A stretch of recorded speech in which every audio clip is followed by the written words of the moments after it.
Allahümme salli ala seyyidina Muhammedin ve ala ali seyyidina Muhammed.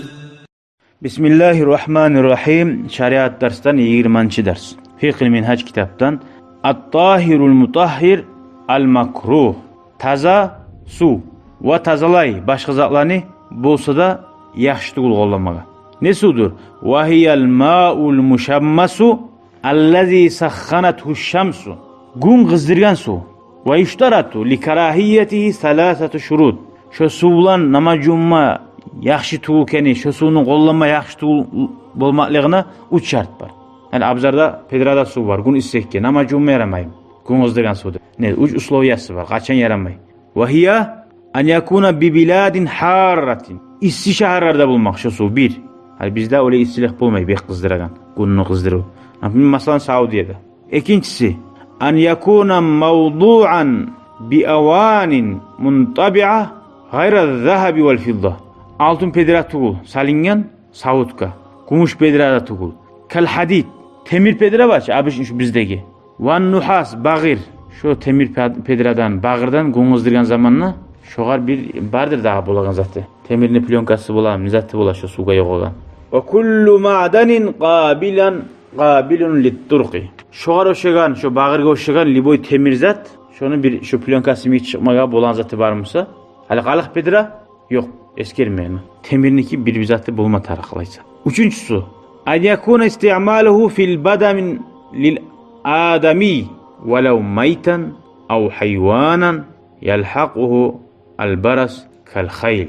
Bollama neclatinin degen zamanna pasuda cuma yaramay o su bilan degen ma'na tugul. Üçüncü usloviyasi sen şu suyun çarxına qollama suyamsan. Kirimmaga, namajummaga. Hatta walaw mayitan o'lgan adam jumada yaxshi tugul dey. Ko'ramsan, o'lgan adamga etilan aburga qara. Şunun çarxına jumagiz degen. Aw hayvanni da jumagiz şu su bilan degen. Yalhaquhu al-baras kal-khayl. Şoğar bir avru yopma bola degen. Naqala Şafii rahimahullah ayta an Umar radıyallahu anhu annahu kana İmam Şafii ayta rahimahullah Umar sabah kirimma sumi bugan şöyle sugan yakrahul ihtisala bi ve qala ozi İmam Şafii aytgan ve la akrahul ma'al mushammas men hiç avaram yo'q degan gün kızdırgan sudan yaxshi tugul deb aytib illa min jihati tib doktor yaxtan doktorlar aytadi ya masalan sumaruya xabar kelgan artda o'zgarda yetishgan xabar annahu yurisul barasa baras degen avru keltiradi şu su. Doktorlar bile onu. Neçik öyle bula? Le anlaştamsa nege tuğlese gün bi hiddatihi uzunu gücü bulan tafsilu minhu zahumatan ta'lul ma suyun üstüne çıkaran bir temirden bir zahumat çıkaradı. Sayıkla plonka yemik. Fa in laqatil badana şu su adam çarxına qollasa bi suhunati şu istiliği bulan amkana an tadurra bihi adamga zarar etip turisul baras şu avru keltirmege boladi. Ve huve ne avrudul baras da baytagan avru alay avrudur gonuna gelegen adam ne? Anlaşıldı mı? Şunu bulan geldik 3. bölükke.